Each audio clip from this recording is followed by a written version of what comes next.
Well, we've reached the last of our trialogues, and so it's fitting that we should cast our minds toward last things, since this both seems to be the theme of the crisis of the present moment and also the unique unifying thread throughout the Western religion that most insistently of all religious systems on earth, it is the Western systems that have insisted in appointing an end to their world. The cyclical worlds of Hinduism are cycles of time so vast that they lose all force on the popular imagination. But what uniquely distinguishes Judaism, Christianity, and Islam is this insistence that God will come tangential to history in a way that will create a scenario of last days, of a great uptaking of souls into the mystery of God. This idea, which is called apocalyptic in its more catastrophic version and millenarian in its more pastoral version, is the idea that is the necessary correlative to the concept of Eden and the unique moment of man's creation by God. If man's creation occurred at a unique moment in the history of the universe, then presumably after the expiation of the sin of Eden, God will gather man once again into the mystery. So this idea, which when encountered outside the religious framework in individuals, in a secular or desacralized vocabulary, is labeled pathology. The expectation of imminent transformation of the environment with the individual somehow playing a central role, this recognized pathological symptom in the individual is nevertheless the driving force behind much of our own civilization. We, as educated rationalists, the most rational 5% of society, in spite of our pretensions to intellectual revolution, we are far, I believe, from feeling the real force of what this is. But at the folkloric level, the attractor of the end of the world is very strong. And you may recall some 5 years ago, the Secretary of the Interior was asked why he wasn't saving more of America's forests.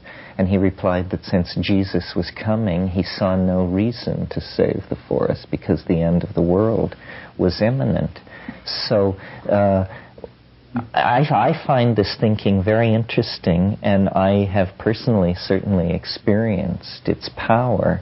What is this intuition of the end of the world? And now that we're beginning to gather more data, that science is actually beginning to pay back on the promises made in the 18th century and give us a complete and deep description of at least the physical and astronomical universe, what we're seeing is a highly chaotic domain. There isn't a stable body in the solar system that isn't deeply pockmarked with asteroidal impact. From the inner planets to the moons of the gas giants, there is tremendous visual evidence of catastrophic episodes throughout the history of the solar system. So we discussed in another meeting inconsistencies in nuclear theory with the output of neutrinos from the sun. Is there a problem there? Human history itself, to my mind, can be seen as a kind of shock wave attendant upon the eschatology. That if we were to imagine for a moment that God or a super transmundane mind were to enter into the ordinary biological and evolutionary life of a planet, then I think we would have to agree that there would be some kind of shockwave of anticipation, some kind of sense of the imminence of the disruption of ordinary events before it was in fact imminent. And this very brief period which we have experienced over the past 20,000 years is this thing, I believe. And these religions which have anticipated this thing in this rather crude end of the world scenario are somehow on to something that is, I think, a message coming from the biological level, if you will, about the inherent instability of the world. Ralph's models and Prigoghine's models and all this has established the role of the unexpected perturbation in the creation of the cosmos, but I don't think we've quite factored it into our day-to-day model of what's going on. One of the startling things that I find when I look back on my own life of slightly more than 40 years is the number of things that have happened in my life that we were told would never happen. I mean, I have seen presidents assassinated, human beings landed on the moon, robots to Mars, all of these high improbabilities in a single lifespan, which we all share. So I think that we're sort of on automatic pilot with our assumptions that in spite of all our theory making, we are living in basically a probabilistic, synchronistically flattened universal plane. What if the urgency and the uniqueness of the human historical moment actually signaled yet more urgent and even more exotic moments to come, and that we are somehow witness to a major phase transition in the career of self-reflecting bios in the universe, and that for us it's the end of the world. But, this is a meaningless phrase. It's simply a complete systemic reorganization on the scale of metamorphosis in Lepidoptera. It's just a complete meltdown of the previous world system, and then a recasting at the behest of higher mind, Gaian mind, the world soul. It isn't clear, but if we could strip the provincialism from the message of these apocalyptic religions, I think they explain what history is. They have a deep intuition of instability, and in the same way that I described the reluctance of plants in a botanical garden to venture out on an unstable tree limb, I think these apocalyptic religions are they are all prophetistic religions. They are trying to extract something out of the human future that is of no casual interest. It may, in fact, involve the survival, yes or no, of the planet. So I'm interested in ideas like that the transcendental object is somehow leaking information back into the past at a 3% rate or something like that, that shamans and mystics and psychedelic travelers are in fact getting a very incomplete, low-grade signal about this event that is, I think, based on what we talked about last night, somehow built into the structure of space and time, that the presence of our minds indicates that we are very near this enormous concressing singularity. Minds cannot exist except within, 25,000 years of complete concrescence of one of these things. They do not arise in parts of the universe where concrescence is not approaching its climax. So I don't really know the relevance of all this for theory making if in fact the concrescence is upon us. Then really all we can do is chat about it as it comes down around our ears over the next 25 years. And we are in such a tidal grip of the field that it really doesn't matter. We can only observe it, having the meager satisfaction that we made a amusing model of it. If longer periods of time are available, then it might be worthwhile to undertake to study this phenomenon and its role in human history, and so forth and so on. But it's more than simply the calendrical pressure from the approach of the second millennium. It's also all these graphs drawn by very straight people of resources and population density and demand for hydroelectric energy and levels of strontium in milk and all of this stuff. I mean, who can look at all this stuff and not say it's either the yawning grave or there's going to be the lake is going to turn over. There's going to be a complete system reversal because this cannot go on. It's abiotic. And I think life has a terrifying tenaciousness. I mean, life seized hold of this planet 1 billion years ago, 1.5 billion, 2 billion years ago, and managed it through hellfire again and again, managed it back toward stable equilibria that were supportive of biota. And, there were asteroid infalls and continents ground to dust, and we don't even know what went on. And life kept hold of this chunk of ground. So I think the advent of intelligence must signal a crisis of a greater magnitude. That's why I suggest that the stellar dynamics should be looked at very carefully or something like that. It's a different order of magnitude. And it's seeping into our religions and into our politics and into our psychedelic experiences and into the general imagination. I think we're standing on the lip of a hyperdimensional volcano of some sort toward which all history is being poured at a great rate. We have the peculiar good fortune of fulfilling the wish conveyed in the Irish toast, "May you be alive at the end of the world." So that's it, gentlemen. Now we can just kick this around. Some questions come up. Yes. There seem to be two stages to this apocalyptic vision, this particular one. The first stage is the confidence in an apocalypse coming sometime.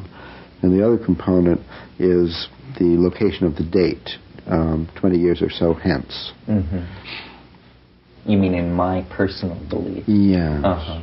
So in about the first one, it does seem sort of logical somehow that if there's a Big Bang at the beginning and there would be a Big Bang at the end, and the creation story in Genesis and the precedent myths might somehow be seen to imply that, but I don't know. I wouldn't think that's enough to go on, But then you said that in these traditions, Hebrew, Christian, Islam, that there's a definite tradition of an end, in the mild form, the millenarian, in the strong form, the apocalyptic. Correct. Well, what is it exactly? What is the Secretary of the Interior referring to? He's referring to in the Gospels or somewhere. But no, in the Revelation of St. John, this thing is laid out. It's very complex. Angels come and pour down diseases. Oceans boil. It takes a long time. There are plagues of scorpion-like creatures that come from the interior of the earth. Certain people are marked with a sign, and they are the elect. And it's just this completely bizarre production that is one of the most puzzling pieces of literature in the Christian canon. And the textual basis for this fantasy is entirely this revelation of St. John the Divine. That's right. And is that the apocalyptic, the millenarian, or both? Both. Yes, because at the end you see the 12-gated city, the New Jerusalem, a flying saucer comes. I mean, you can tell. I mean, the description is, it's covered with jewels. It has 12 gates. It's God's kingdom come to earth, and it comes to receive the elect. And as the oceans boil away and the damned are dragged into hell for eternity, these people with these special things shining in their heads go into this thing to be with God in eternity. And the whole thing is flushed. We'll have the sunglasses specially ready to sell them.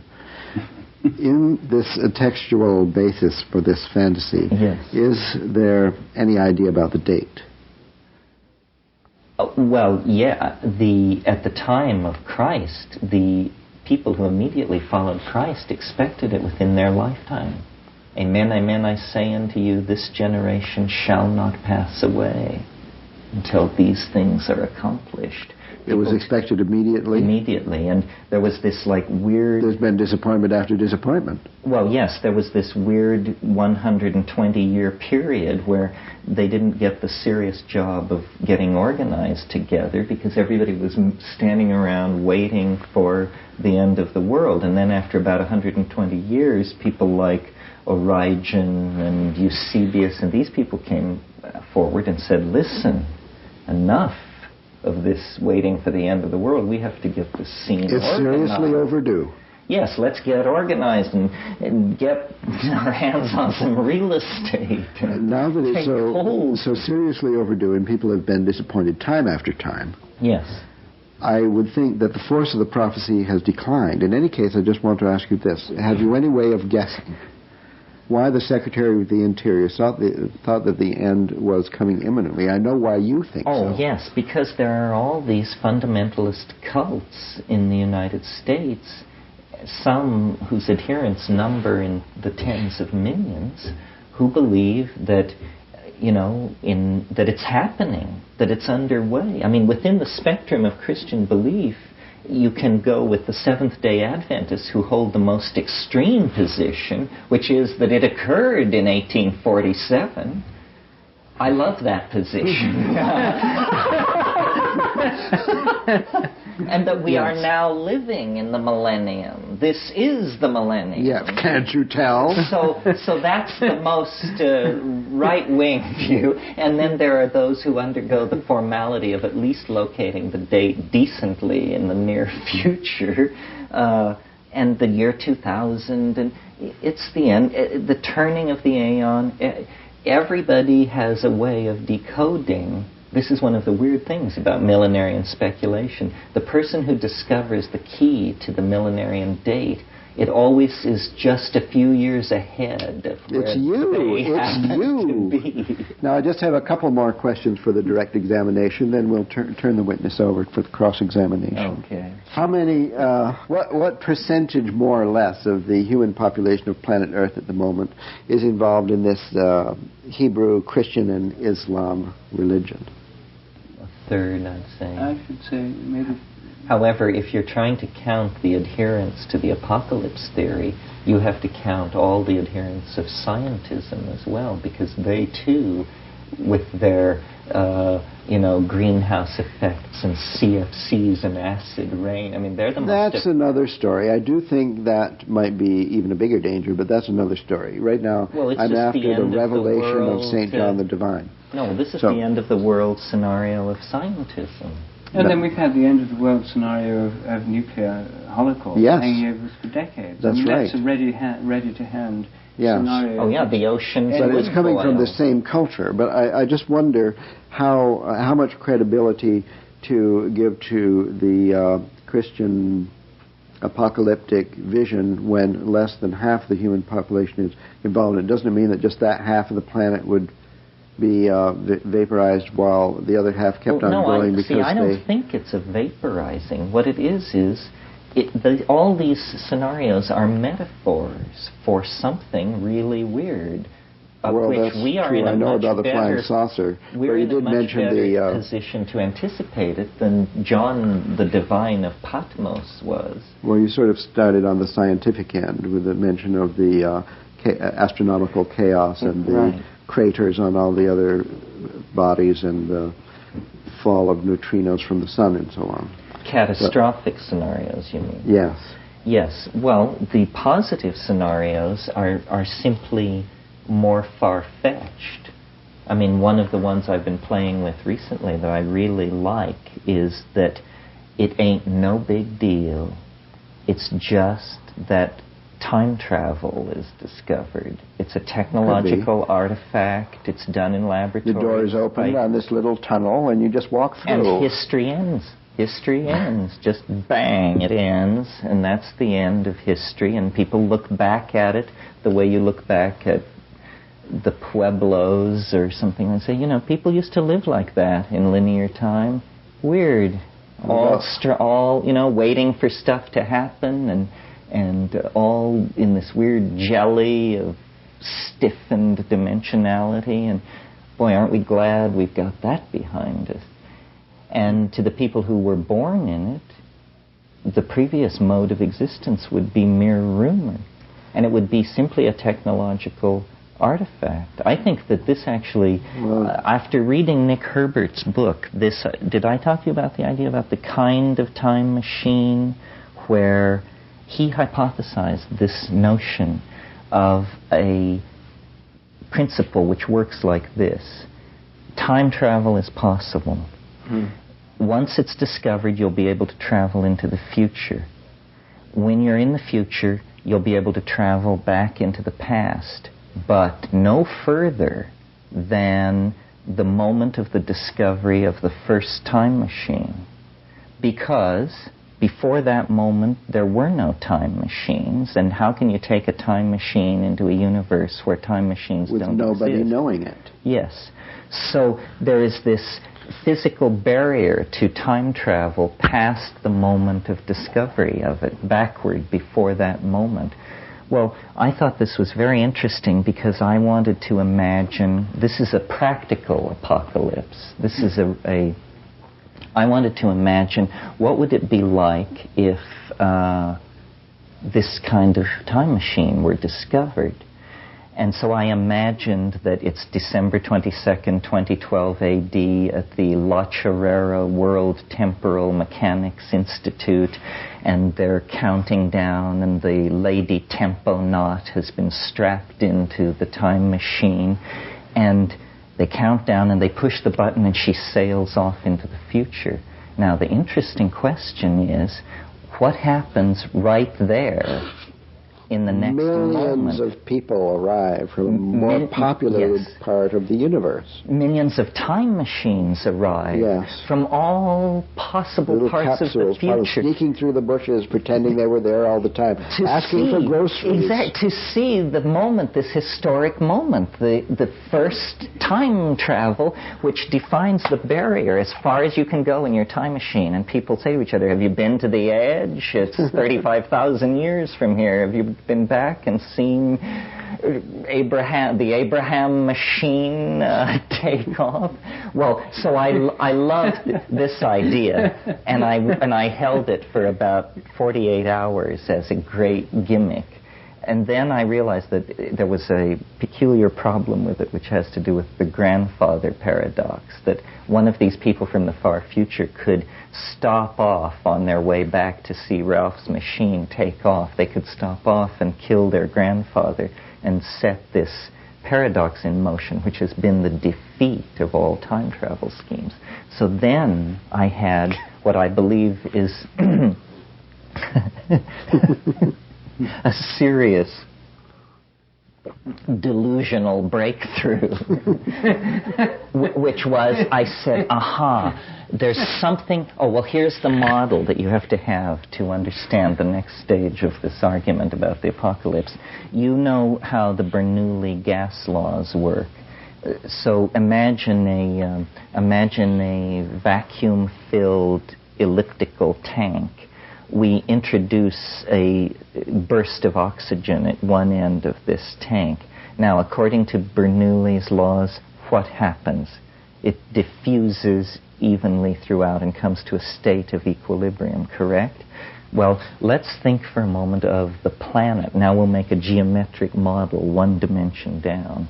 Think of how today, 1989, on this planet, we have all kinds of different levels of cultural achievement, like we have central Tokyo and Beverly Hills, but we also have Amazon rainforest people and pygmies and Berbers and all these people. Well, now if you think of cultural values and technological prowess and scientific acumen as particles in this gaseous environment, then which way do you think values are moving in order to establish equilibrium? Well, the answer is obvious. More people in the Amazon are interested in what the Japanese are thinking than Japanese are interested in what Amazonian Indians are thinking. In other words, the higher state of cultural accomplishment is slowly swamping all less advanced states of cultural accomplishment, without arguing about what these terms mean in terms of advanced. But one culture is swamping another. Okay, to return to the time travel problem then, a weird effect would ensue upon the invention of this forward-going kind of time travel that I'm hypothesizing. It can be described with several different linguistic models. One way of saying it is, when the Lady Temponaut goes off into the future, all of the rest of the future, unto, as Wordsworth says, as long as date shall give a name to time, all of that future undergoes some kind of collapse and happens instantly. Yeah. It happens instantly, so that the most advanced state of human accomplishment, even if it be billions of years in the future and absolutely beyond our ability to imagine in any way, will appear 1 millisecond later on the other side of this barrier. So then I thought, my God, we're not inventing time travel here. What we're inventing is time death. A God whistle. That's what it is. It's a God whistle. You create this technology, and it just takes the entire future history of the universe up until its conclusion and compresses it down into the next few milliseconds as the thing spins down, and then you are face to face with the end purpose of all evolution and all process and all pattern and all energy, space, time, and matter. You come out next to the big girl. And this would work, I think. This is not the edge of the West, it's the edge of the rest. The edge of the rest, yes. It's so, there you have it. A complete fulfillment of the monotheistic intuition of apocalypse. And what it is, it's wonderful. It's that we figured it out. It's like the universe is this huge conundrum, and you're in there and you're suffering, and it's just this weird trip. And then there's science and religion and magic, and you're fumbling, and then you slowly go toward this thing, and it turns out it is. The stone is real. There is alchemical gold, and when you grasp this to yourself, then, time ends, space ends, matter ends, everything ends, and you go into the conclusion, the payoff, the jackpot. It's you go over the cusp and you meet the management. Probably this hasn't happened yet. No, 2012, I think. That brings us to the second question. As to this 2012, as already discussed, there were different alternatives in the interpretation of this date as based on the time wave by itself, such as a reflection point of zero novelty and so on. So I think that this particular apocalyptic fantasy of yours is actually a syncretism between the apocalyptic paranoia on the one hand and the time wave on the other hand. Because even if one is convinced of apocalypse but not knowing when, it's not necessary to associate it to the year 2012. No, it certainly isn't. It isn't necessary to associate it with that. That's a more...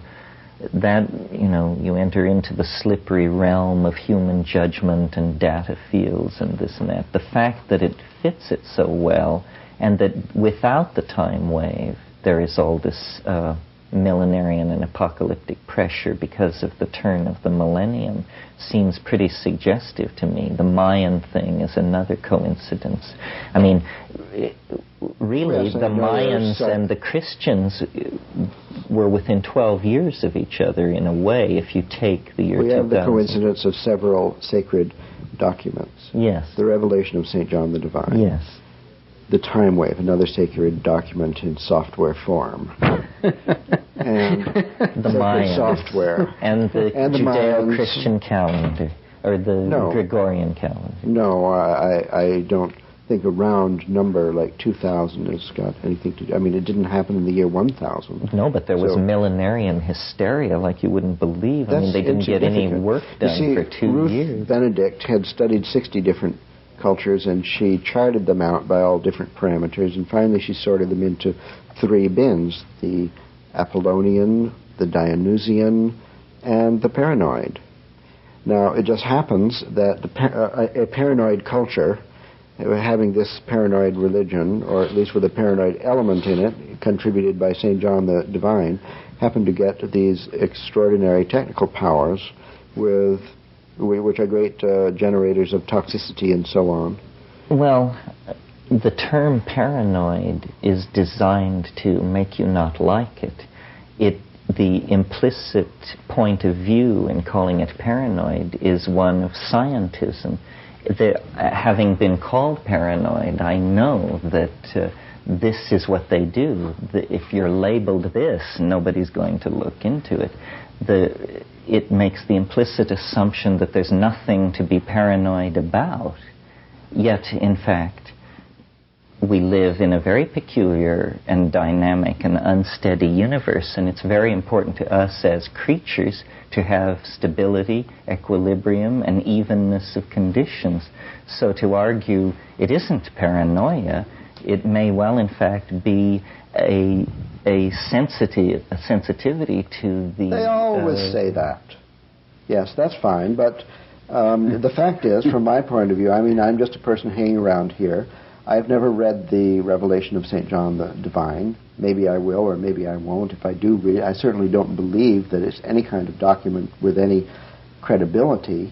You see, I know that there are some fundamentalist Christians around who take every word of the Bible very seriously, and they believe it. But here's like somebody, as far as I'm concerned, somebody's paranoid fantasy was put down in a book. Well, no, I don't take seriously. So now they're paranoid I don't too. think Revelations is the interesting thing to discuss. What's the interesting thing? Where possible scenarios of sudden catastrophic phase transition in the natural world. Winter, I believe in that. Well, but these are mundane. I mean, I outlined one for you that had a little teeth in it. There are others.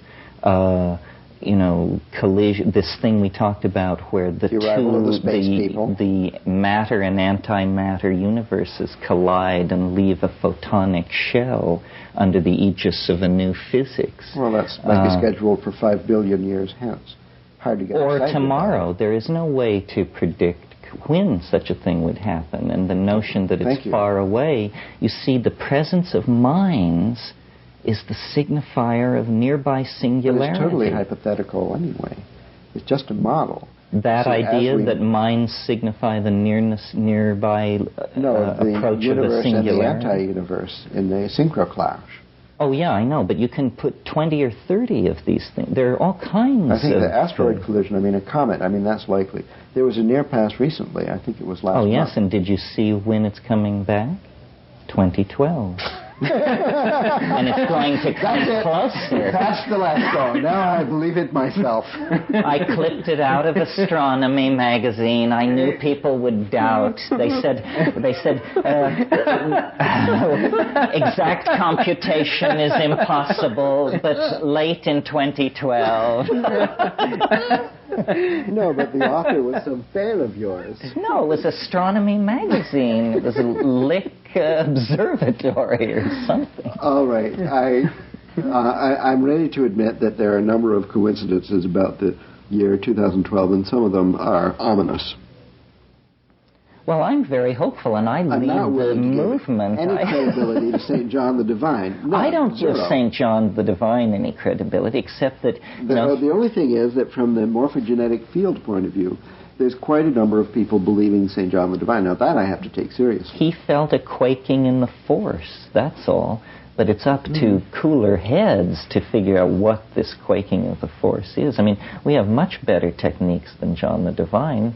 See, nuclear winter is much more likely than any of these other things we discussed. Well, but see, I don't think a nuclear war is likely. But without a nuclear war, just with continued toxification, CO2 outgassing, CFCs, this and that, the scenario is totally apocalyptic. See, I think we are facing a serious ecological crisis, an evolutionary challenge of unprecedented. You know, James Lovelock. If we don't have a miracle every day, we're not going to make it. The present extinction is one of the 8th largest catastrophes of the planet in its lifetime. So far.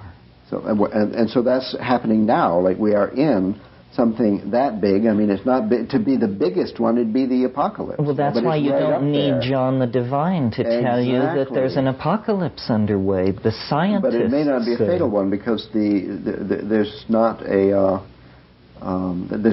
prophecy with any credibility to me that says there isn't some way to make it through, although I have to admit I'm extremely doubtful of the intelligence of the species to find it. Well, it depends on what's causing the problem. If you think man is the problem... Man is the problem. Well, what about this sudden appearance of large and repeated glaciations in the last 5 million years? This indicates either something is wrong with the sun or the geodynamics of the planet. There never were glaciers before. No, there never were glaciers before. Glaciers are new in the life of the Earth. They're not something that you see back and back and back.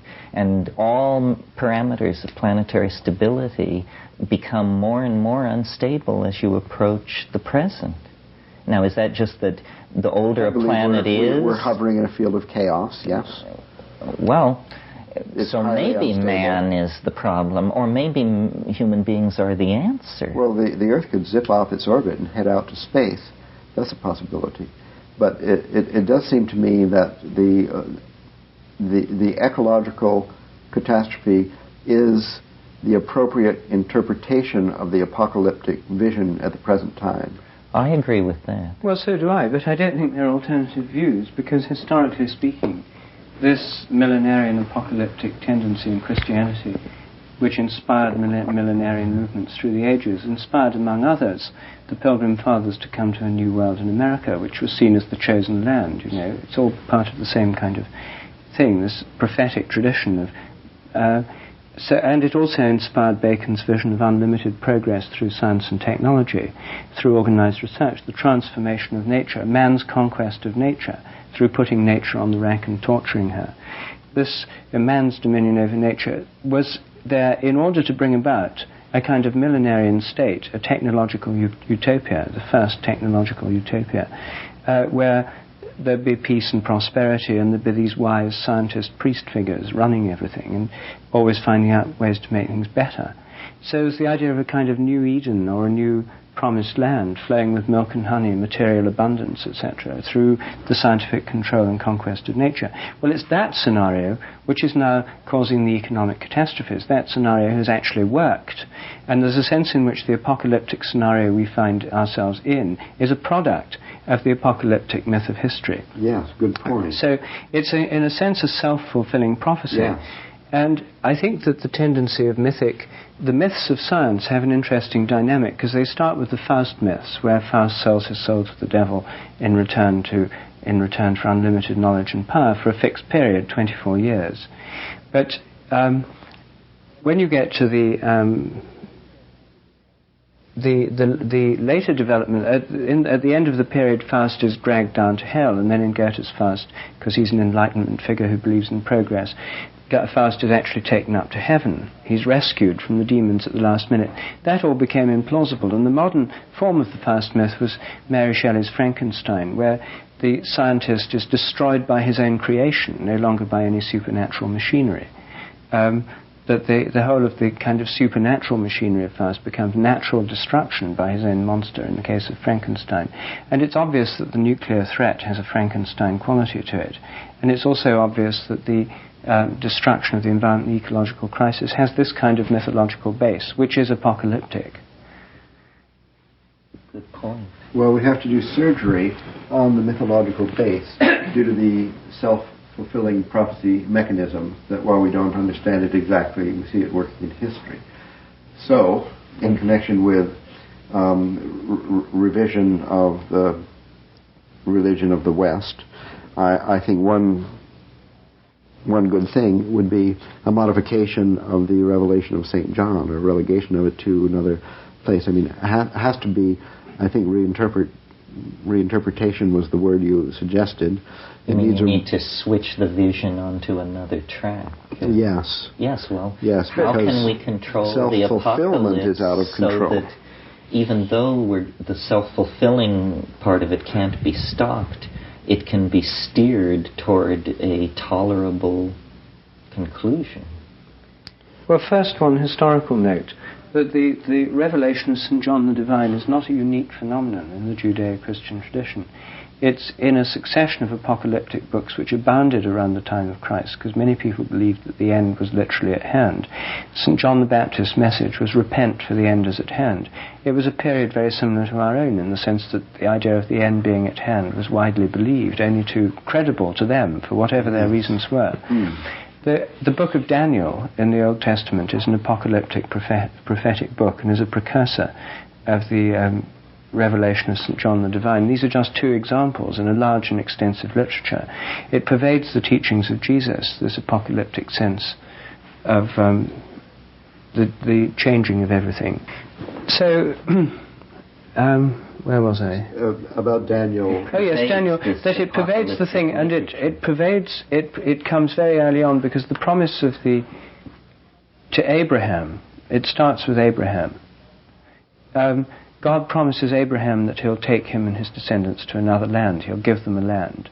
There's a promise of a land where wonderful things will happen. Abraham's children shall be as the sands of the sea, and he shall be the father of many nations. And these are promises about things that haven't happened but will happen. And through faith in these promises, history is made. And there's a passage in the 11th chapter of the Epistle to the Hebrews, which is in the New Testament, a doctrine to Jewish Christians. And there's a whole sermon on faith, how the entire motor of history for the Jewish people was this faith in what they hadn't yet seen. Faith is the substance of things hoped for, the passage begins. And by faith Abraham went out to find a strange land, not having seen it, or even glimpsed it afar off. By faith Moses led the people of Israel out of Egypt to the promised land. And then by faith Noah built the ark, knowing not for what or when. And so when the rains came, he'd already built this ark, and everyone else was drowned, and he and his family took off. All these things are done by faith, and it ends with this thing about how we are moving by faith towards a new state, a promised land.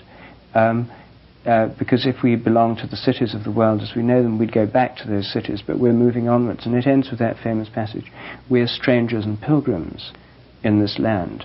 So there's this sense of being on a journey through time towards some destiny in the future, which can be a different place, like America. The Pilgrim Fathers were inspired by this mythology to come to America and see in it a new promised land. It's inspired the migratory urges of the Northern Europeans for centuries now, this vision. And it's also inspired the attempt to change the world through science and technology. But it's so deeply rooted in the Judeo-Christian tradition that mere tampering with the book of Revelation won't make it go away. It's fundamental to the entire historical orientation of the religion. Well, first, one historical note, that the revelation of St. John the Divine is not a unique phenomenon in the Judeo-Christian tradition. it's in a succession of apocalyptic books which abounded around the time of Christ, because many people believed that the end was literally at hand. St. John the Baptist's message was, repent, for the end is at hand. It was a period very similar to our own, in the sense that the idea of the end being at hand was widely believed, only too credible to them, for whatever their reasons were.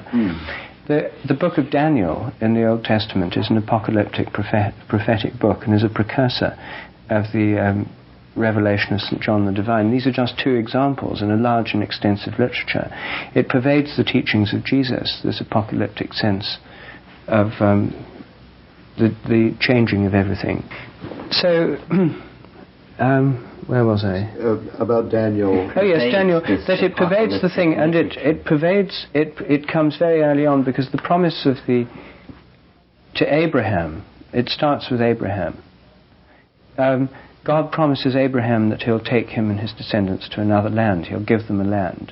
There's a promise of a land where wonderful things will happen. Abraham's children shall be as the sands of the sea, and he shall be the father of many nations. And these are promises about things that haven't happened but will happen. And through faith in these promises, history is made. And there's a passage in the 11th chapter of the Epistle to the Hebrews, which is in the New Testament, a doctrine to Jewish Christians. And there's a whole sermon on faith, how the entire motor of history for the Jewish people was this faith in what they hadn't yet seen. Faith is the substance of things hoped for, the passage begins. And by faith Abraham went out to find a strange land, not having seen it, or even glimpsed it afar off. By faith Moses led the people of Israel out of Egypt to the promised land. And then by faith Noah built the ark, knowing not for what or when. And so when the rains came, he'd already built this ark, and everyone else was drowned, and he and his family took off. All these things are done by faith, and it ends with this thing about how we are moving by faith towards a new state, a promised land. Because if we belong to the cities of the world as we know them, we'd go back to those cities, but we're moving onwards. And it ends with that famous passage, we are strangers and pilgrims in this land. So there's this sense of being on a journey through time towards some destiny in the future, which can be a different place, like America. The Pilgrim Fathers were inspired by this mythology to come to America and see in it a new promised land. It's inspired the migratory urges of the northern Europeans for centuries now, this vision. And it's also inspired the attempt to change the world through science and technology, but it's so deeply rooted in the Judeo-Christian tradition that mere tampering with the book of Revelation won't make it go away. It's fundamental to the entire historical orientation of the religion. We need to direct it toward a non-lethal, satisfying conclusion. Well, the momentum can't be... I don't think the momentum of the technological effects of all this can be stopped.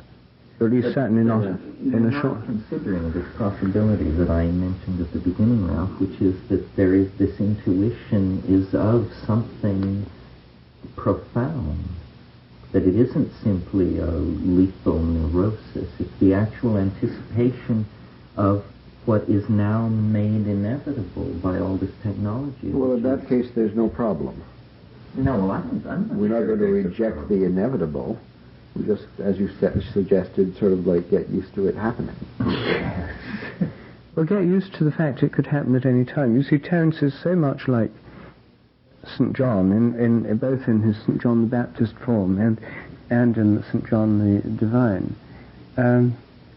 There's in the Gospels, there's these passages of Jesus which Terence could easily quote and add to his armamentarium of... Is this Nicodemus, what Christ told Nicodemus? No, it's his prophecies in St. Luke's Gospel about how when the kingdom of heaven comes, when it will be like a thief in the night. And, you know, in the parable of the 7 wise and foolish virgins who are not ready for the end, many stories that say that, you know, when it comes, it'll come suddenly and you won't know when it's coming. And you have to live... a thief in the night, and no man will know the moment of my coming. Well, exactly.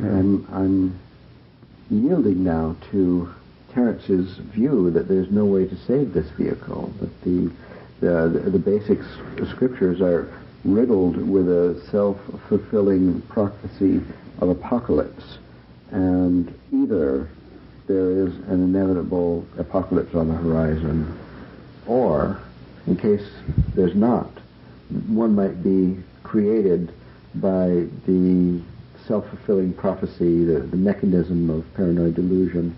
Then we would have to defuse the time bomb of the Bible. That's a good way of thinking. Yes. And the Quran. People should be allowed to let the apocalypse happen, not make it happen. Yeah. If culture is a fantasy coming out of the unconscious, then we have set ourselves up for this. It's now going to be very delicate to ride this through, understand it, stop it, back out, integrate it. The myth of apocalypse, is this then one of the major weaknesses of this system from the evolutionary point of view? It's what enabled us to understand and discover the evolutionary point of view. The evolutionary point of view is the apocalyptic vision of history writ large, surely. I mean, the very fact that the notion of human progress made progress requires the beginning, the middle, and the end to even grok it. Yes. And the thing is that from the idea of human progress, which was widespread by the end of the 18th century, the idea of biological progress, i.e. the same process recognized in the human realm but extended to all life, seemed increasingly plausible to many people, because the idea of life as totally static and the whole of nature as utterly frozen, with only humans developing in this mode. You see, when Hegel showed the dialectical development of thought, it was a fairly obvious idea that Marx and others took up, of thinking of a kind of evolutionary development of matter as well. In other words, seeing the evolutionary process as not just a human one, but involving all life, and then since 1966, the entire cosmos, with Big Bang cosmology. So I would say that the Big Bang cosmology, which is an apocalyptic vision of history with an explosive beginning and therefore implying an explosive end, is simply a projection. Well, I shouldn't say simply, but is a kind of projection of this Judeo-Christian model of history. It's not just confined to churches and synagogues. It's something which has come to... Right. It's the myth which encloses our entire scientific worldview, yes. which has grown up within this Judeo-Christian matrix. Yes. And it started in the human realm, then it spread to... Apocalyptarian. Good. It seems inevitable. It is inevitable. Get used to it. But you see, the evolutionary view gives us a sort of vast time scale for this process. It's still in the same model. It says, sooner or later, maybe in 5, maybe 10 billion years, our sun will explode. It will follow the course of a grade 3 star, or whatever it's classified Not that as. we know what the course is. But the typical course of such a star, we say airily, having observed stars for a few decades. Years. Careful observation. And big supernovas that tell us what happens when a star blows up are things that we've observed occasionally. Like one in 1987. Anyway, so the theory is, it's just a star. It will, like any other star, burn out. It'll either become a red giant or a black hole. I've forgotten which it'll become. But at any rate, that's the end for us. So the scientific worldview actually does have the same thing. It has, I think, the sun becoming a supernova or a red giant and killing everything in the solar system. That would be our end. And it would be one that mirrored the Big Bang as a kind of incandescent beginning. That's the scientific view. That is an apocalyptic view. It's just a few years. But it's just that it transfers the apocalypse to the remote future. Conveniently so that you don't have to... It doesn't get rid of it. Yeah. It has it. And the heat death of the old thermodynamic 19th century universe, the steam engine running out of steam, was a kind of slow but inevitable ending of time. The heat death of the cosmos was when entropy was at a maximum and processes, work, and that kind of thing came to an end. And so it was a kind of... But you see... So now we're down to this. We're accepting the apocalypse myth because it's an integral part of the historical concept as the Israelites invented it. And we can't do anything about that. And nevertheless, this has no implication at all as to the overall longevity of our human habitation on Earth. No, I disagree. So therefore, the paranoia of our culture is manifest in the assumption that it's happening tomorrow. Except that there's ample evidence. It isn't paranoia. Who else has nuclear stockpiles Who else has Agent Orange? Nuclear Who else looks has CFCs dissolving the ozone hole? This is not paranoia. Paranoia? The Earth is on fire. Haven't you heard? There's no reason to worry about being too paranoid. You can lift your foot off that pedal. It's okay.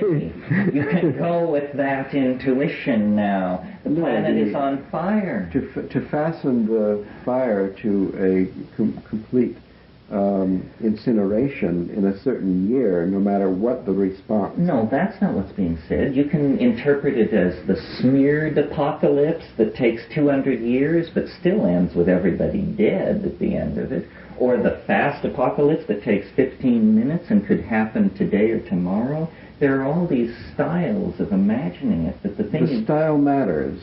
I think this. But all the possibilities are real. The projection of the apocalypse in the year 2012, I think, is actually damaging of our chances of having a future. No, I think it's a way to manage it. If it's just, it could be tomorrow, it could be 200 years from now, that's a little weird. Why not manage ourselves through a narrow neck in a state of high awareness by, there should be tremendous pressure on governments to get rid of nuclear stockpiles by 2000. Yes, to actually, sure. but to use the calendar as a club, saying, do you want to enter the third millennium armed like barbarians? Do you want to be just like King Canute? He was who was in charge at the turn of the last millennium. You want them to hold you up to King Canute and say, Canute, Bush, 2 Viking warlords, 2 knotheads? Or do you want to drape yourself in the olive of peace and be, the savior of the world, the unifier of mankind, and so forth and so on? It's a great what thing I'm suggesting is that the coupling of the apocalyptic vision of the revelation of St. John with the concept of the end of time in the year 2012 makes most likely the response of the Secretary of the Interior, who says, well, so what? I mean, there's nothing we can do about it, so let it go. Going back to the Revelation, John, which I would have seen, I could have seen this discussion go on with never a mention of it. That's just an obscure Christian text, interesting to fanatics. But the overall world, but the whole idea, or this issue, what ideas evoked in people's minds through use of the word apocalypse, our subject here. Well, I called it the end of the world. Good, that's much better. It was my notion. That lets John off the hook and the Bible. The end of the world. All right. The proposal of the end of the world happening in a fixed year is not inclining people to do something about nuclear stockpiles by the year 2000. Like, who cares if the last 12 years have or do not have nuclear stockpiles? No, I didn't link the two together. I meant that the year 2000... everyone wants to celebrate the millennium by feeling like there's a new style, a breath of fresh air, a new order. So the year 2000, forget 20. Perestroika in the United States. There should be that would be something. A thorough examination on the part of everybody of their society as we approach the third millennium. That sounds good. That would be a fine thing, I think. It's interesting, when they tested the first atomic bomb at Trinity site at Alamogordo, of the 19 physicists who observed it, there were 6 who believed that the temperatures were high enough to ignite the atmosphere, and that the entire planet was there was a 30% chance that the entire planet's atmosphere would be set on fire by this experiment. And they went forward. They had no reason to believe that this wouldn't happen. That would be an interesting experiment. Well, it didn't happen, obviously. Yes. Not hot enough. Now I wonder how that hot was a close one. That was a close one. And this comet coming back in 2012 looks like a close one. That's the definition of a close one. That's a close one. And the toxicity... The population explosion. What about projecting the population explosion to the year 2012? How many people would that be if it continued apace? I don't know. It depends on whose figures you use, but probably approaching 10 billion. 10 billion people. an ozone, if you take the ozone hole, which we know that's a problem, propagated at the present rate of fade, there will be no ozone hole. So you've got 10 billion people, no ozone hole. The impact of that single parameter is totally unknown. The carbon dioxide emission continues. That's a whole other issue. The acid rain continues. Nuclear proliferation continues. Propaganda runs rampant. Meanwhile, pharmacology, brainwashing, surgical reconstruction, all of this stuff has made new leaps toward great fascist accomplishments. I mean, it's a pressure cooker world that we're describing. And I think under such conditions of cultural compression, forms of novelty will erupt that are totally unpredictable in the present context, and that these are the forces that will create the end of the world. I mean, I think of it sort of like the DMT wave hits the planet or something like that. So much is happening. Everything is knitting together. It cannot be stopped. I mean, there will be cellular technology and human-machine interface and uploading and downloading of clones of people and memories and places and everything. The boundaries are dissolving into some kind of techno-biological informational soup of intentionality. But what is its intentionality? It's not in the hands of any person, any organization, anything we can figure out. It's just the Gaian will, and it's incomprehensible what is happening on this planet. It is like the metamorphosis that goes on inside a chrysalis, except this is a planet that is having its forests liquefied, its oceans boiled, its populations moved, its genes streaming in all directions with all these exotic toxins mixed in. And it has this, it isn't for death that it's moving, it's moving towards some kind of other thing, not death. Yes, well, this is the new Gospel of St. John is what you're raving. Gnostic apotheosis. This is the green version of the apocalyptic vision, that the apocalypse is actually this ecological poison through the rampant infection of the planet by the human species. Well, but is it poison? I mean, you have to remember that oxygen was a deadly gas that totally destroyed the biotic organization of this planet, and in fact 1 billion years was spent responding to the presence of oxygen, yet it is the basis of all present life. Yes. No, I think we're at the edge of the apocalypse. An apocalypse hurricane. Without having the complete sterilization of the planet, something on that order that took a mere 1 billion years to recover. These and asteroids. The whole of evolution of life on the planet begins again from scratch at the microbial level. That's right. If these asteroid strikes, nothing larger than a chicken. You'd have to say that satisfied the original St. John's description of the apocalypse. Yes. So that's it then. The green version, the green reinterpretation of the Bible identifies the present moment as the apocalypse. Oh, I'm sure. It's not even in 2012.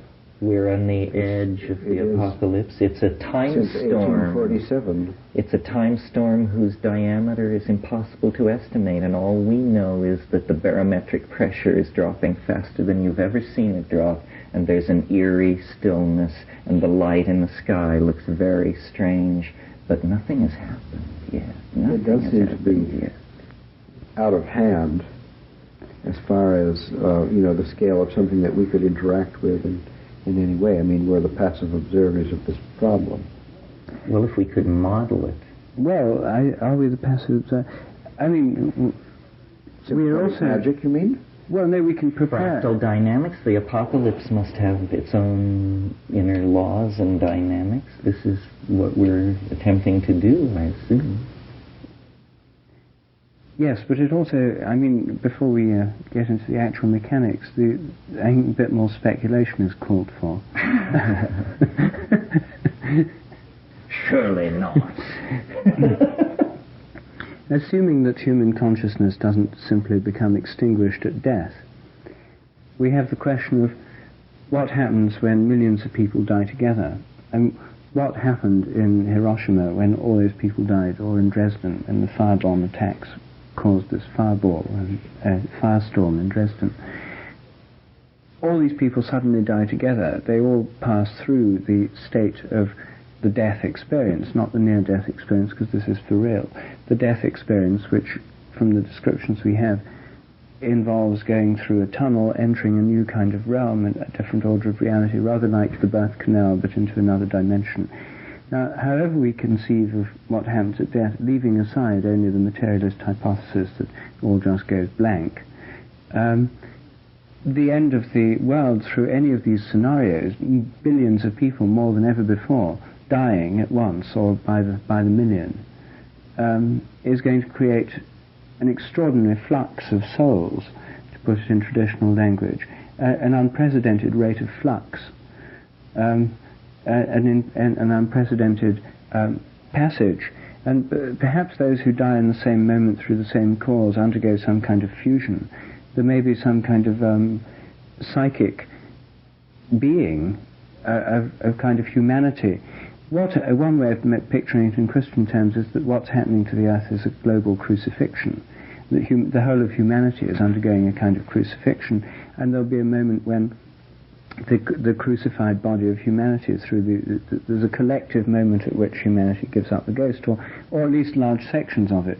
The nuclear scenario, incidentally, Ralph, according to its script since the Second World War, has essentially meant the auto-destructive Christendom, because all nuclear targets, bar those in Turkey, which is in NATO, but NATO and Warsaw Pact countries, with the exception of Turkey, are all Christendom, and there's Western Christendom in Western Europe and the United States, and there's Eastern Christendom in the Soviet Union and Greece. And essentially, a nuclear thing would be the auto-destructive Christendom, which would be very much in the self-fulfilling prophecy mode of, this particular apocalyptic. But the environmental one is much more global. It's no longer, as we shift from our focus of attention to the dangers of nuclear war, not that there's any reason to shift from it, all the weapons are still there, but or as the fashion changes and we turn our attention to the global thing, we now see that this isn't just Christendom, it's everybody. Anyway, if it does involve everybody, then part of the omega point, or the thing that Terence is trying to describe, obviously involves some kind of transition in consciousness, which might be achieved through mass death, and might be achieved without mass death through something like that I think Terence rather vividly portrayed on one occasion as being like a kind of collective DMT experience. The glory. The glory. You know about this? I'm not sure that I can explain the glory. It's they also call it the rapture. Fundamentalism. The rapture, yes. And the eminent expectation of this thing that they call the rapture, which will be the opening note of the end of the world scenario. And they're carried up into the heavens in the rapture. They're actually borne aloft. Their clothes are left behind as they leave the automobiles going vertically to the sky. That's the one, the rapture. See, it's interesting, because we all die, there is an apocalypse built in.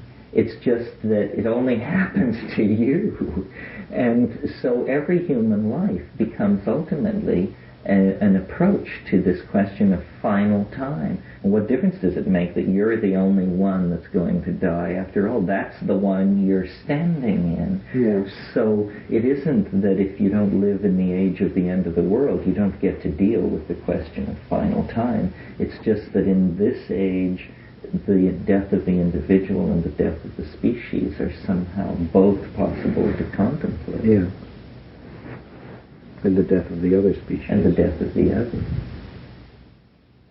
It may be, lots of traditions teach that life is organization for the purpose of creating a kind of after-death vehicle or some kind of structure in a higher dimension, which is, if carefully made, will survive some kind of transition that is potentially could fail, and that you're supposed to spend your life doing this. Well, if the sun were to explode, then the entire biological shell of organizational soul ecoplasm would be liberated in a fraction of a second, you know. We don't know what life is for or what death is for. Well, I think it certainly makes a difference. It certainly makes a difference to the way that individuals face death in what they believe happens to them afterwards. And people who've had near-death experiences, where they've experienced this going through a tunnel, an altered state of consciousness, out-of-the-body experience, so they have the sensation that there's something in them that leaves the body and survives it. An experience which I think is related to lucid dreaming, which in turn is related to dreaming, which is the experience we all have every night, whether we remember it or not, of travelling in other realms with another body, not the same as the physical body in bed, but an implicit body at least. And if the state of being after death is like dreaming without being able to wake up, so that when we die we're captured in a realm of our dreams, we pass through this tunnel and we enter a realm which is more like the realm of dreams than the life of waking experience, that there is indeed a post-mortal life in such a form glimpsed in dreams in some kinds of psychedelic experience where the barrier that's penetrated is maybe like the membrane or the barrier that we penetrate at death, and they may therefore be akin to near-death experiences, which I think DMT probably is. Then, if there is indeed this state of individual survival after death, we have to ask ourselves what would be the state of collective survival if indeed our billions of people were wiped off the earth. And most people don't want to think beyond that moment. It's a catastrophe. We must do everything that we can possibly do to avoid. And let's start by recycling our beer cans. That's the usual approach. But if you carry it through and see what might happen afterwards, vast numbers of people going through this barrier at the same time, creating a kind of group mind of a kind never before seen in the post-mortal plane, possessed of a powerful imagination, perhaps. I mean, if all of them passed through and believed in the New Jerusalem might indeed manifest in this plane, and there might be some kind of post-mortal state, which is the attractor. The point is that there are various ways of thinking of what it is that's drawing people to this millennium, both in expectation and in dread. I mean, this is the approach of, another metaphor is the Last Judgment, meeting God, as Terence put it, like the mind of God coming into history. It's a mixture. It's no longer just a loving God, but it's the image of God that certainly has the shadow side in it, because it's a dreadful moment. The judgment. Yes. Day of wrath and doom impending, as the Dies Irae puts it. Yes. It's an interesting question as to why the apocalypse is such a strong attractor, and the attractor is that somewhere beyond that, all the doom and this moment, there's some other state of being which is extraordinarily blissful compared with anything we know here, and is utterly more perfect. And it's the same fantasy or dream that was the recovery of Eden, the going to the promised land, the coming to America, the transformation of the world through science and technology. There's something quite magical and infinitely attractive that's motivated the entire historical process. And if, in Terence's view, what we experience is some kind of shock wave coming back from the future, that this thing is going to happen, and its approach is sending back these kind of shock waves through time, quite a powerful image, I think. Then we have to consider that this is what really is happening. It's the blissful state, or whatever this might be, that is actually acting as a historical attractor. So powerful an attractor is it that whatever we do, we can't escape from it once that's been conceived and allowed to infiltrate not just our religion but our entire secular, political, and scientific and intellectual life. So the justification for the omega point concept of de Chardin is actually this mechanism built into the apocalypse vision. The omega point is apocalypse. It's de Chardin's conception of the apocalypse, not just at a human level, but at a cosmic level. Yes. Yes, it happens to all nature. And let me just add one more ingredient to this particular line of thought. When we were at Hollyhock recently, Brian Swim came up and was talking about his cosmological views. And he was exploring the idea that the universe, like a developing organism, has ages at which things happen. It has an inbuilt cosmological time. It's not like the old universe where galaxies were coming into being, others were dissolving, it just all went on forever in endless cycles. There was a time when atoms came into being first in the universe. There was a time when galaxies formed, or at least the great majority of them. There was a time when planets could form. Planets couldn't have formed a minute after the Big Bang. There was only a time after supernovae had been in stars had formed in stardust from supernovae, the time when planets could form. So in a sense, just as in a developing embryo, the development has particular times or phases or synchronies. So if there were life on other planets, that the stage it's at might not be that very different from the stage ours is at. So I said to him, this was the most interesting line of thought, and since I'd also been thinking about parallel evolutions and their possible effect on ours through morphic resonance, interplanetary morphic resonance, similar Gaias in other solar systems, planets of the species Gaia will be in resonance with ours, and planets of the species Venus will resonate with Venus, and so on. But we're interested in the Gaian resonances. And I said, well, how far, in just sort of rough estimate, order of magnitude, in time, do you think they'd be from within 1 billion years of where we are, within 1 million, within 500,000, within 50, within 5? Where would you put it? He said, just guessing, 50 to 500,000 years of where we are. So there might be, you see, similar processes. That's really a big bang. I don't understand why he assumes that. Because of this developmental theory of the cosmos. I understand that, but my guess would be 500 million years. I mean, you have to be reasonable with the size of the universe. Yes, but take into account morphic resonance. If there is indeed morphic resonance between the planets, so that when a new form appears on Earth, it's vastly more likely to appear on other planets. You could have a greatly accelerated evolution on other planets till they almost caught up. So if any got in far in the lead, the morphic resonance effect would tend to make the others catch up. It's a little bit like your time. Yes, there's a cosmic synchronization principle. The nearest place you can check this is 4.5 light years away, and that may not be suitable. There is a Sun-type star in Centauri, 1.1 solar masses. If there were an oxygen-rich, water-heavy planet there, you could... it could be a twin Earth. Haven't we been here somewhere before? This island Earth. What are you doing about your apocalypse problem? But the thing is, you see, that the Christian apocalyptic version, the vision, has several forms. One's the local human one, it just happens to people. Like the Jews going to the Promised Land, didn't change all nature, it just meant they got other people's vineyards and took over other people's fields and killed the native inhabitants or reduced them to some second-class status. A repetitive pattern in history. And but this was a limited vision of where this whole process was lent. Then it got more and more elaborated, this apocalyptic vision, until in time of the Chardin, it's the end of the evolutionary cosmos. And it's not just the big crunch, it's much more immediate than that somehow.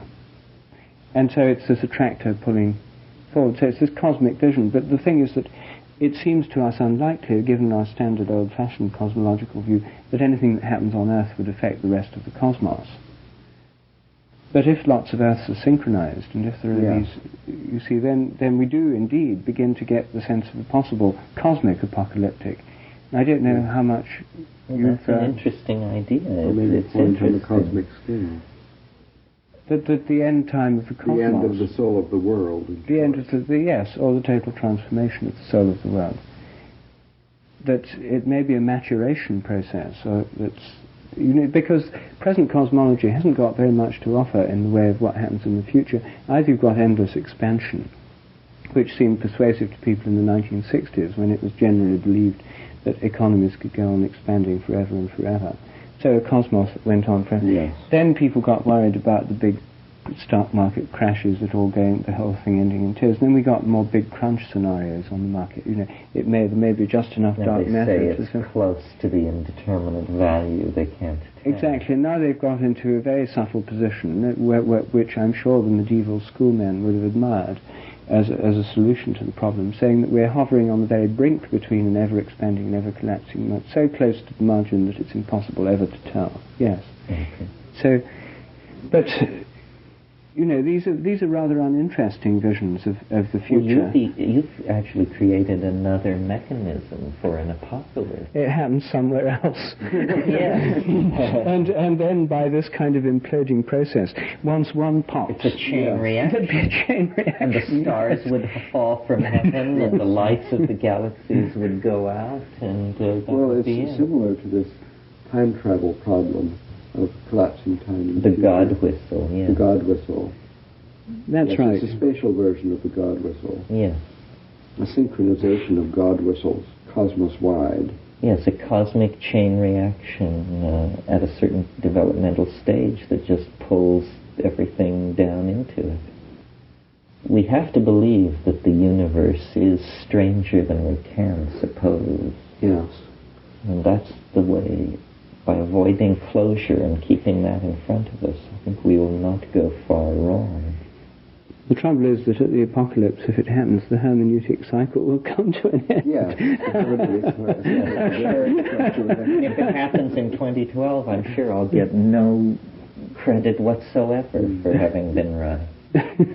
Well, it'll be a bit late for credit to be much value to, won't it? I suppose so.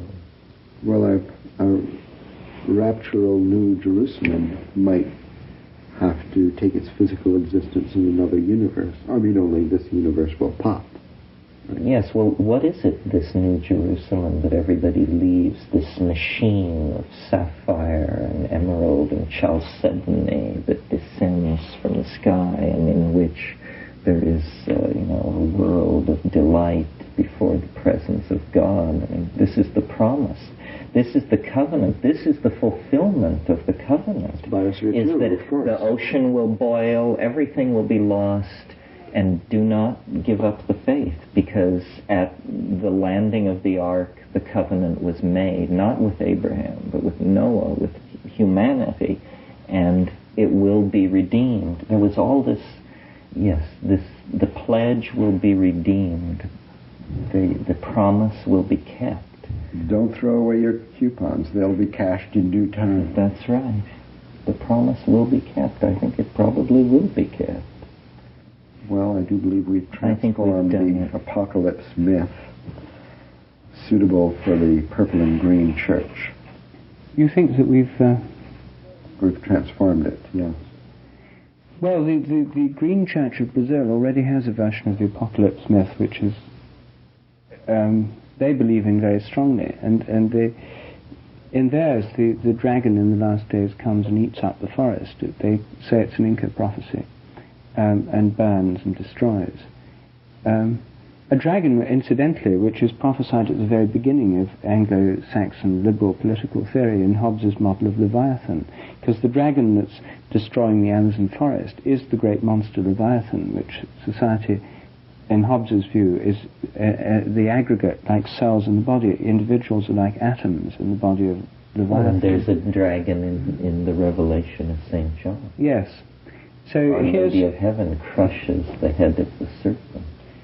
So here's the serpent, which is, and in the last days, the struggle between the serpent and the forces of light grows ever more intense. People are forced to take sides because it no longer is possible to sit on the fence because the fence itself is crumbling. And there will be an intense polarization through the 1990s, in their view, towards the coming of the millennium, because these forces become ever more powerful, preparing for the final battle. Well, this is a fairly traditional version of the millennium. This is already one adopted by what one could call a green church. And it's one that sees the struggle that's going on now as being of uncertain outcome, in a sense. Although through faith in the victory over the dragon, the victory will be achieved through faith. So it's another form of seeing faith motivating faith in some future state, motivating the struggle. And it's a powerful inspiration. And actually, without some such inspiration, I don't think the green movement can function properly. And that means that any apocalyptic vision that either sees the apocalypse as inevitable or as something we can't do anything about is, as you were suggesting earlier, perhaps destructive in its effect. But an apocalyptic vision which sees it as a process in which we're participants and to which we can make some difference, then unleashes this kind of heroic archetype. Incidentally, I think that both the conquest of nature and the environmental movement are under the aegis of the heroic archetype.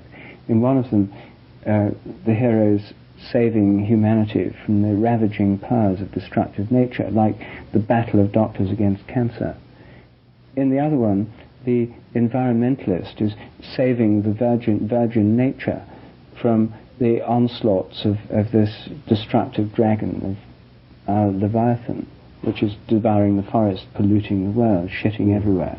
So anyway, they're both under this archetype, and maybe it's too late for us to escape that particular heroic archetype either, because the only thing that can motivate the green movement is a heroic archetype, whether it takes the form of actual guerrilla fighting or whether it takes the form of non-violent resistance, a kind of Gandhian and Christian version which will generate martyrs who will then have this great archetypal appeal.